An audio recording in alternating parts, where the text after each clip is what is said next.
విద్యను గురించి మన వేదంలో చెప్పినటువంటి ఒక అంశం. విద్య అనేది వృద్ధి కావాలంటే ఆ విద్యకు ప్రధానమైన భూమికలు కొన్ని ఉంటాయి. ఆ భూమికల్లో ఎవరు ఒకరు పూర్వరంగం, ఒకరు ఉత్తర రంగం, తర్వాత దానికి సంధి ఎలా జరుగుతుంది అనేది చెప్తారు. ఆచార్య పూర్వరూపం అంతేవాస్తుత్తర రూపం విద్యా సంధి ప్రవచనం సంధానం ఏషా వివిక్త ఓం అని తైత్తరీయోపనిషత్తు శిక్షావళిలో చెప్తుంది. దీని అర్థం ఏంటంటే విద్య అనే దానికి పూర్వరూపం. ఎవరి ద్వారా ఈ విద్య అనేది వృద్ధి పొందుతుందంటే ఆచార్య పూర్వరూపం. ఉపాధ్యాయుడు ఆచార్యుడే మొదటి రూపం, అంతేవాసి ఉత్తర రూపం. అతను వెనకనే ఉండగలిగినటువంటి వ్యక్తి అంతేవాసి. అంతేవాసి అంటే శిష్యుడు. గురువు మొదటి రూపం అయితే శిష్యుడు రెండవ రూపం. ఈ ఇద్దరు కూడా విద్య పూర్తవుతుందా అంటే కాదు. దాంట్లో మధ్యలో విద్యా సంధి. విద్య అనేటువంటి ఒక వస్తువు దానికి సంధిగా ఉంటుంది, మధ్యలో నిలుస్తుంది. దానికి సంధానం చేసే ప్రసక్తి ఏమిటంటే అది ప్రవచన గురు సంధానం. ప్రవచనం దాని గురించి చెప్పేటువంటి విధానం ఏదైతుందో అంటే మెథడాలజీ అంటే అంటారు. ఆ మెథడాలజీ అనేది సంధానం, ఒకదాని నుంచి ఒకటి. దీనివల్ల అది విద్య, ఇది అసలైనటువంటి విద్య బయటకు వస్తుంది. అలాంటి విద్యారంగంలో అభివృద్ధి గురించి చెప్పదగిన అంశంగా చెప్పాలంటే ఇందాక ఒక అమ్మాయి చెప్పింది చూడండి. నేను ఇంతమందిని కష్టపడ్డా, నేను తిరిగిన దగ్గర, నేను గమనించిన దగ్గర కూడా చూస్తే బహుశా ప్రభుత్వ పాఠశాలలో చదువుతున్న విద్యార్థులు సైతం చివరికి ఉపాధ్యాయులు కూడా మా పిల్లలకు కేజీ భూములు సీట్ వచ్చింది అని సంతోషపడ్డ వాళ్ళు. ఇది నేను అనుభవించి చెప్తున్న మాట. ఇక తర్వాత అలా వాళ్ళు పడితే వాళ్ళ దగ్గర చదువుతాం అనుకున్నటువంటి ఇంకొక మాట కూడా అమ్మాయి ఇందాక చెప్పిన ఆ విషయాన్ని. మినిస్టర్ల దగ్గర నుంచి, ఎమ్మెల్యేల దగ్గర నుంచి, ప్రజాప్రతినిధుల అందరి దగ్గర నుంచి కూడా రికమెండేషన్ల ద్వారా సీట్లు వచ్చినటువంటి వారు. మీరు అనుకున్నట్టు ఒకరిద్దరే కదమ్మ 14 టీచర్లు ఉంటే 8 మంది స్టూడెంట్లు ఉన్న స్కూళ్ళు కూడా చూస్తాను. కానీ సుమారుగా 200-300 మంది విద్యార్థులు పాఠాలు చెప్తూ మీరు పడుతున్న శ్రమ నిజంగా సాధనీయం. అలాంటి విద్యార్థులకి గొప్పతనాన్ని కలిగించాలి. దీన్ని భారతంలో ఒక మాట చెప్తారు, భారతంలో ఉన్న మాట. అక్కడ ఏంటంటే ఎవరికైనా కోపం వస్తే ఒకవేళ ఆ వ్యక్తిని మన ఏదైనా ఇప్పుడు ఇందాక రకాలుగా మా మీద ఏదైనా ప్రతిచర్యలు చూసి ఇందాక సోదరుడు మాట్లాడారు కదా, మమ్మల్ని ఊసిల్లాడడం లాంటిది ఏమైనా ఇస్తారేమో. అలాంటివి చేస్తే ఏమవుతుందో భాగవతంలో ఒక మాట ఉంది. విప్రులను కోపంతం చేయగలరు, కోపించిన కోపాలము భూపాలాటములుగా భూకంపముగా. భూపాలకులు విప్రుల కోపింపం చేయగలరు. ఇక్కడ విప్రులు అంటే వి అంటే అధికమైన, ప్రా అంటే జ్ఞానం కలిగిన వాడు. అధికమైన జ్ఞానం కలిగినటువంటి ఆ విద్యావేత్తల్ని భూపాలకులు. భూపాలకులు అంటే రాజులు. రాజులు ఎవరు కూడా కోపం చేయవచ్చు. కోపం ఇస్తే ఏమైంది? ఆ కోపించిన కోపాలను ఆ కోపం ఈ నెలల నుంచి కష్టపడుతున్న మీకు మీరు అడగడంలో అన్యాయం ఏం లేదు. ఇది వీళ్ళంలో తప్పేం కాదు. ఇందాక మన ముఖ్యమంత్రి గారు కన్నా చాలా సేపట్లో ఇస్తామని. అందుకని మరో మాట కూడా చెప్తాం. బుద్ధిని గురించి ఆలోచన రావాలనే మాట అన్నారు. బుద్ధిని ప్రసాదించే శక్తి ఒక గాయత్రికి ఉంటుంది. మిగతా వాళ్ళందరికీ కూడా ఏదైనా వివిధ శక్తులు ఉంటాయో గాయత్రికి బుద్ధిని ప్రసాదించే శక్తి ఉంటుంది. అందరూ చదువుకున్న దాంట్లో ఇదే మాట ఉంది. తత్సవిత్రం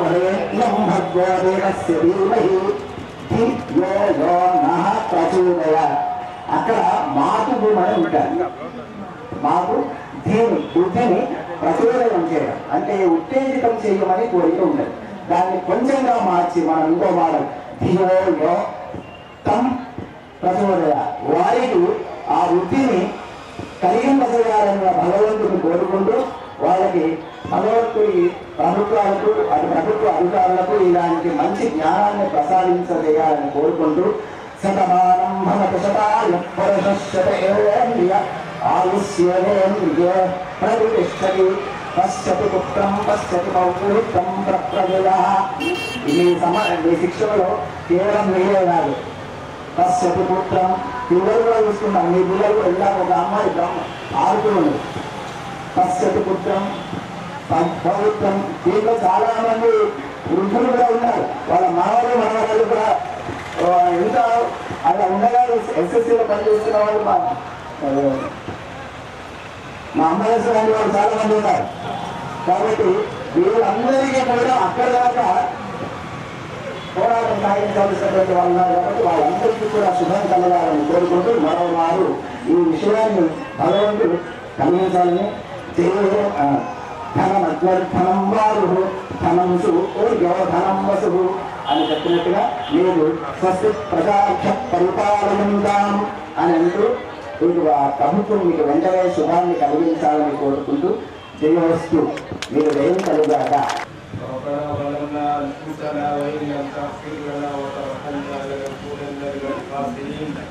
رب اجعلني مقيم الصلاة ومن ذريتي ربنا وتقبل دعاء ربنا اغفر لي ولوالدي وللمؤمنين يوم يقوم الحساب اللهم اصرف وجوه الظالمين عني اللهم اصرف وجوه الظالمين عني الا ان مقصدي بيتين الا ان مقصدي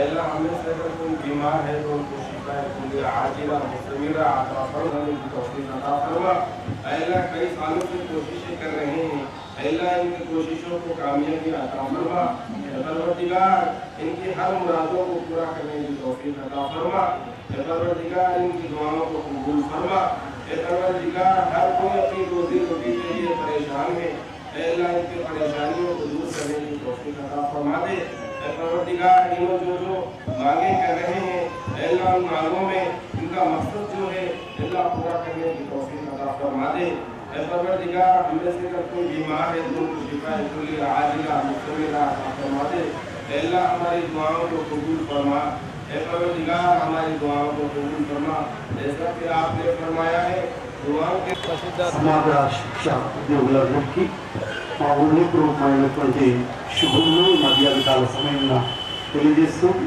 మీరు చేపట్టినటువంటి ఈ దీక్ష ఆ ఫలితాన్ని తప్పకుండా దేవుడు మీ పక్షంగా మరి మన తెలంగాణ ప్రభుత్వం యొక్క ఆలోచనలన్నింటినీ మీకు అనుకూలంగా మీకు దీవెనకరంగా మీ ఆశలన్నింటినీ దేవుడు తీర్చే విధంగా మార్చాలని నేను ప్రభువును ప్రార్థిస్తూ ఒక మాట నేను చదువుతాను. ఏమంటాడంటే నీ కోరికను సిద్ధింపు చేసి నీ ఆలోచన యావత్తు సఫలపరచును. నీ సమగ్ర శిక్ష వాళ్ళు ఏ ఉద్దేశంతో అయితే సమాన పనికి సమాన వేతనం రెగ్యులరైజేషన్ అండ్ బేసిక్ అంటే మీరు ఏ విధమైనది కష్టపడుతుందో ఆ కష్టానికి ఫలితాన్ని పొందాలని గత కొన్ని రోజుల నుండి మీరు యొక్క నిరవధిక దీక్ష చేస్తున్నారు కనుక ఈ దీక్ష యొక్క ఫలితాన్ని తప్పకుండా నిస్వార్థంగా చేసేటటువంటి మీ దీక్ష ఫలితం దేవుడు తప్పకుండా సహాయం చేసి ప్రభుత్వం యొక్క అధికారులు నాయకులు ముఖ్యమంత్రి వారి క్యాబినెట్ యొక్క వారందరి యొక్క మనస్సులను మార్చి వారు ఎన్నికల హామీలో ఏదైతే చెప్పారో అవన్నిటినీ నెరవేర్చినట్లు ప్రార్థన చేసుకుందాం. ప్రార్థించుదాము. ప్రార్థన.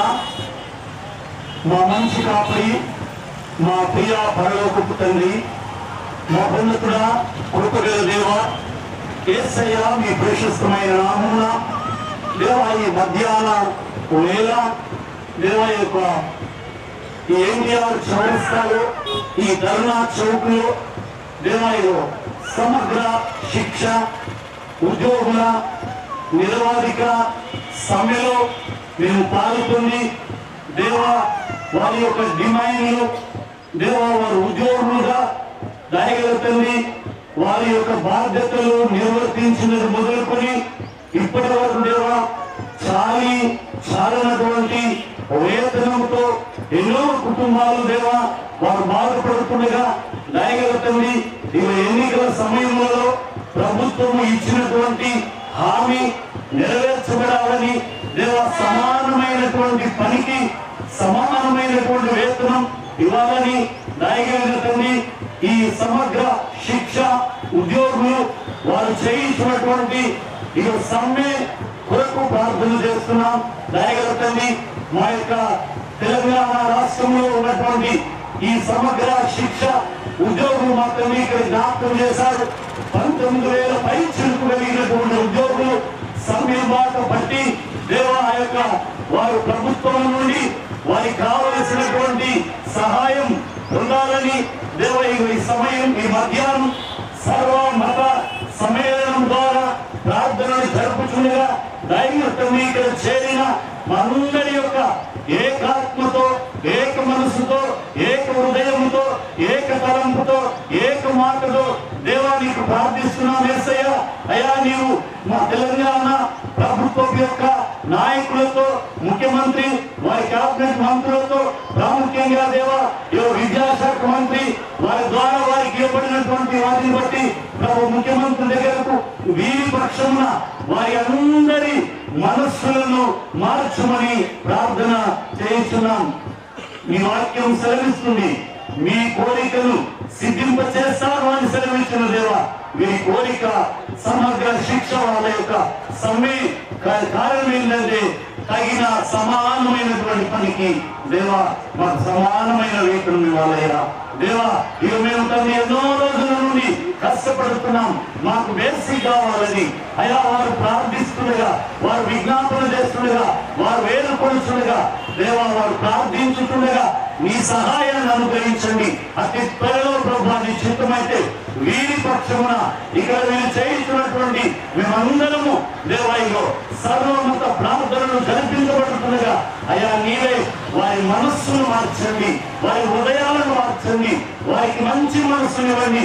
వీరిపైన ప్రత్యేకమైన దృష్టితో మీరు ఎందుకొరకు ఎక్కువ సమయం చేస్తున్నారు దేవా, వారు అనుకున్నవన్నిటినీ హక్కులను సాధించి తిరిగి మరలా వారి ఉద్యోగ బాధ్యతలలోనికి ప్రవేశించినట్లుగా సహాయం అనుగ్రహించమని ప్రార్థిస్తున్నాం దేవా. ఇక్కడ ఉన్నటువంటి ఈ ఉద్యోగులు దేవా ఎంత కష్టపడుతున్నారు, ఎంత బాధలు అనుభవిస్తున్నారు దేవా, ఈ కుటుంబాలతో దేవా ఏ స్థితిలో ఉన్నారు అయ్యా మీరు హృదయాలను ఎరిగిన దేవుడు కనుక వారందరి కొరకు తండ్రి ఇది మా తెలంగాణ రాష్ట్రంలో ఉన్నటువంటి సమగ్ర శిక్ష ఉద్యోగులందరి కొరకు ఎక్కడెక్కడైతే ఏ జిల్లా కేంద్రాలను అయితే ప్రభా ఈ సమయం ప్రారంభించబడి ఇది ఉధృతంగా కొనసాగబడుతుందో దయగల తండ్రి వారందరూ నా తండ్రి సంతోషకరమైన కీర్తి కబుర్లు వారు పొందినట్లుగా సహాయం చేయమని ప్రార్థిస్తున్నాం. దయగల తండ్రి ఇవి నీ ప్రియ బిడ్డల ద్వారా విన్నా మేము ప్రార్థన చేస్తున్నాం.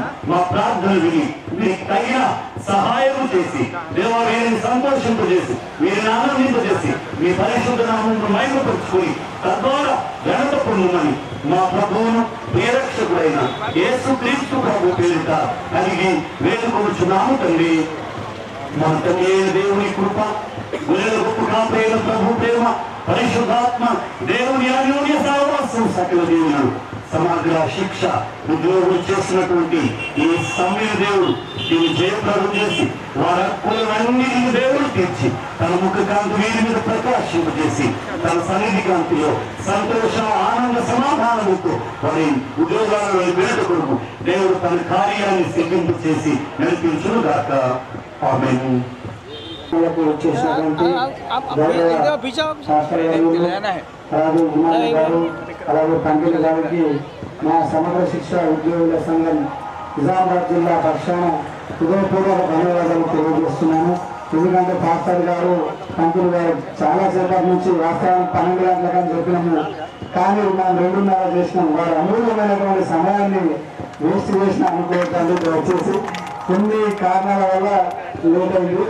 కావున మీకు మా ఉద్యోగులందరితో ఉన్న 19,360 కుటుంబాల తరఫు నుండి మీ యొక్క ఏదైతే ఉత్తరాలు మీరు ప్రార్థించిందో మీ ప్రార్థనల మూలంగా మా యొక్క సమగ్ర శిక్ష ఉద్యోగుల జీవితాలు మారాలని చెప్పేసి మేము కోరుకుంటున్నాం.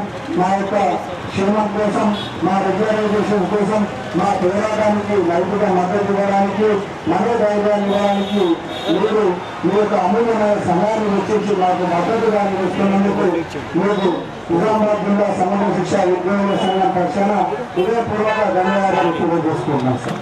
జై సమగ్ర శిక్ష, సమగ్ర శిక్ష ఉద్యోగుల ఐక్యత, సమగ్ర శిక్ష ఉద్యోగుల ఐక్యత. మధ్యలో ఉన్న ఆర్మూర్ కేజీబీ జ్యోత్స్న మేడం వాళ్ళ ఫాదరు దిక్పెల్లి రిటైర్డ్ ఎంఈఓ అశోక్.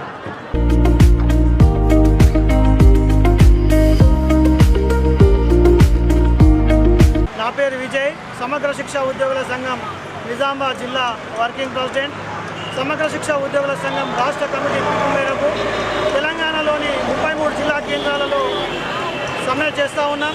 ఈరోజు నిజామాబాద్ జిల్లా కేంద్రంగా ఎన్టీఆర్ ధర్నా చెవులో సమగ్ర శిక్షా ఉద్యోగుల సంఘం నిజామాబాద్ ఆధ్వర్యంలో సర్వ మతస్థుల ప్రార్థనలు ఈరోజు చేయబడ్డాయి. గత ప్రభుత్వం ఇప్పుడున్నటువంటి గౌరవ ముఖ్యమంత్రి వర్యులు సెప్టెంబర్ 2023 సంవత్సరంలో సమగ్ర శిక్షా ఉద్యోగులు చేస్తున్నటువంటి సమ్మెలో వరంగల్ సభలో రానున్నది ప్రజాప్రభుత్వమే, ప్రజాప్రభుత్వం వచ్చిన తర్వాత మీ యొక్క సమస్యలన్నింటిని పరిష్కరిస్తానన్న ముఖ్యమంత్రి గారికి ఈరోజు మా యొక్క సమస్యలు పట్టించుకోకుండా ఉన్నందున ఈరోజు నిజామాబాద్ జిల్లా కేంద్రంగా సర్వ మతస్థుల ప్రార్థనలు చేయబడ్డాయి. క్రైస్తవ మతస్థుల ద్వారా, అదేవిధంగా హిందువుల ద్వారా, పంతులు గారి ద్వారా, ఇమాంల ద్వారా ప్రభుత్వం యొక్క పెద్దలు వాళ్ళ యొక్క మనసులు మార్చుకొని ముఖ్యమంత్రి గారు వారి యొక్క మంత్రిమండలి సమగ్ర శిక్షా ఉద్యోగులకు చేస్తున్నటువంటి న్యాయపరమైన డిమాండ్లు, మా యొక్క డిమాండ్ సర్వశిక్షా ఉద్యోగులందరినీ కూడా రెగ్యులేట్ చేయాలన్న ఆ యొక్క ప్రధాన ఉద్దేశంతో ఈరోజు సర్వమత ప్రార్థనలు వారి ద్వారా చేయబడ్డ. ఇప్పటినైనా గౌరవ ముఖ్యమంత్రి యొక్క మనసు, వారి యొక్క మంత్రిమండలి ఉప ముఖ్యమంత్రి గారు బట్టి విక్రమార్క గారి మా మనసులన్నీ కూడా మారి మా యొక్క సర్వశిక్షా అభియాన్లో పనిచేస్తున్నటువంటి ఉద్యోగుల పట్ల కనికరము, దయ, జాలి చూపి మా యొక్క డిమాండ్లన్నీ పరిష్కరించాలని ధర్నా చౌక్ సందర్భంగా మేము డిమాండ్ చేస్తున్నాం. ఒకవేళ ప్రభుత్వం ఈరోజు మా యొక్క రాష్ట్ర కమిటీ నాయకులను పిలిపించి చర్చలు జరుపుతున్నారు. ఆ యొక్క చర్చలు సఫలమైతే ఓకే, కానీ లేని సందర్భంలో మా యొక్క సమ్మెను కేజీబీలో ఉన్నటువంటి నాన్ టీచింగ్ స్టాఫ్ను కూడా మేము బయటకు తీసుకురావాల్సిన సందర్భము ఉందని తెలియజేస్తున్నాం. రానున్న రోజుల్లో ఈ యొక్క సమ్మెను ఇంకా ఉధృతం చేసేసి ఆ కేజీబీలో పనిచేస్తున్నటువంటి పాఠ్య భాషలు బోధిస్తున్నటువంటి టీచింగ్ స్టాఫ్ అందరినీ కూడా బయటకు తీసుకొచ్చినాం. నాన్ టీచింగ్ కూడా తీసుకొచ్చి ఆ పిల్లలందరికీ కూడా బయటకు వచ్చే సందర్భాలు ఉన్నాయి. కాబట్టి ఆ సమ్మెను ఇంకా ఉధృతం చేసి మా యొక్క సమస్యల పరిష్కారం కోసం ఇంకా సమ్మెను ఉధృతం చేస్తామని డిమాండ్ చేస్తూ ఉన్నాం.